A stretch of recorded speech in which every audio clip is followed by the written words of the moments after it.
If your week keeps getting eaten by rebuilding the same demo for every new prospect, swapping logos, updating names, redoing screens you've already built a dozen times, this is for you. Today, I'll be showing you how AI takes that exact part, the personalizing, the editing, the redoing, and cuts it down to almost nothing. Our team at Demoboost is behind the demos at Salonas, Hitachi, and AvePoint. On top of that, G2 rates us the easiest demo automation platform to use. We're going to show you exactly how the demo comes together with AI handling, the part that used to slow everyone down. But stick with us even after the build, because I'll also share the base use cases for using your demos across your sales process. All right, now let's get into building the demo with AI. Step 1, pick a tool that is built specifically for demo creation. In our case, we're going to use Demoboost for this, and yes, we're the ones who built it, but everything I'm about to show you only works because the tool was specifically designed for it. Step 2, capture your screens. Open up your product and capture the exact screens you want to use in the demo using the Demoboost Chrome extension. This can be single screens, a full multi-screen flow,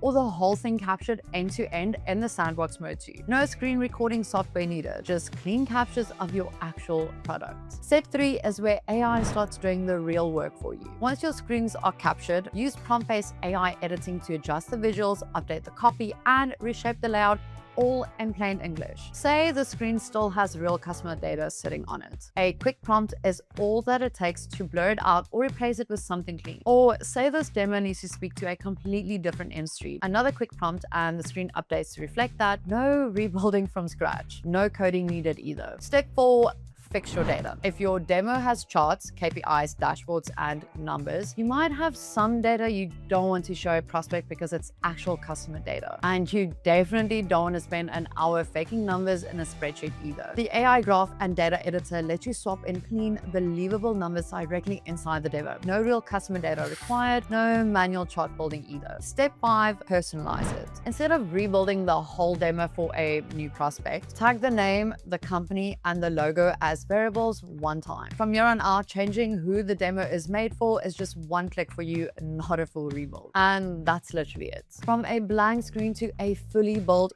fully personalized demo, this whole process typically takes around 5 to 10 minutes. Now, you may think this is the part where I'm supposed to tell you how revolutionary AI demo creation is. I'm not going to, because honestly, it isn't anymore. Every demo tool on the market right now is advertising some version of AI demo generation. Fast creation used to be the whole pitch. Now it's the bare minimum in 2026. So if everyone can build a demo fast, what actually separates the teams winning deals from the teams losing them? It's not the build. It's what happens the second that demo leaves your screen. Most demos, even good ones, get built, get presented once, and then disappear into a folder nobody opens again. If you've ever built a great demo and then had zero idea whether the prospect even looked at it again, you're not alone. That's basically the default experience for most pre-sales teams. And real quick before we move forward, if what I just said sounds a little too familiar, you're not imagining it. Most pre-sales teams are stuck recreating instead of actually knowing what's working and what isn't. That's exactly why we've put together a full breakdown on demo-led revenue intelligence, showing you how to actually turn demo engagement into signal instead of letting it disappear the second the call ends. It walks you through what to track, what it actually means, and how to act on it before a deal goes cold. Go check it out. The link is in the description. Okay, now back to where we were. Once the demo is built,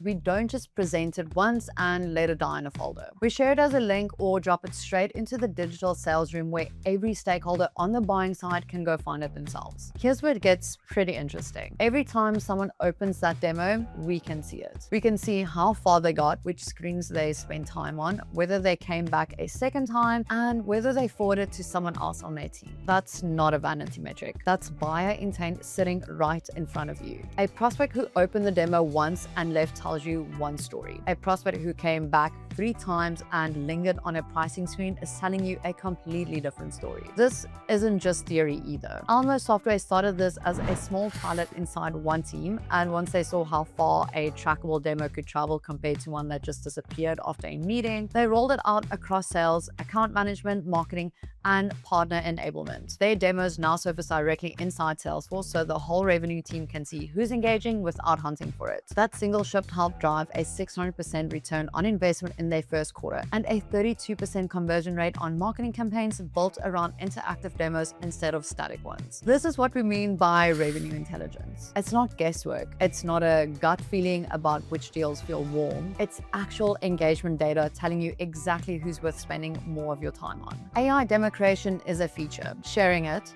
tracking it, knowing who's actually engaging with it, setting up the alerts that help you act on that data helps you get the sale in the real system. And a feature without a system just disappears into a folder like every other demo you've ever built. So here's the actual takeaway. Stop measuring your demo tool by how fast it builds something. They all do in 2026. Start measuring it by what happens after you hit share. If you want to go deeper on how to actually turn demo engagement into revenue intelligence, go check out the breakdown we mentioned earlier. The link is in the description. And if you want to see this exact workflow on your own product, head to demoboost.com and book a live demo with our team. We'll walk you through it on your actual use case. If you want to learn more about building interactive demos that move the needle in every part of your business, check out the next video on your screen now. And if this video helped you see your own demo process differently, do me a favor and hit like and subscribe. It genuinely helps this channel more than you think. I'll see you in the next one.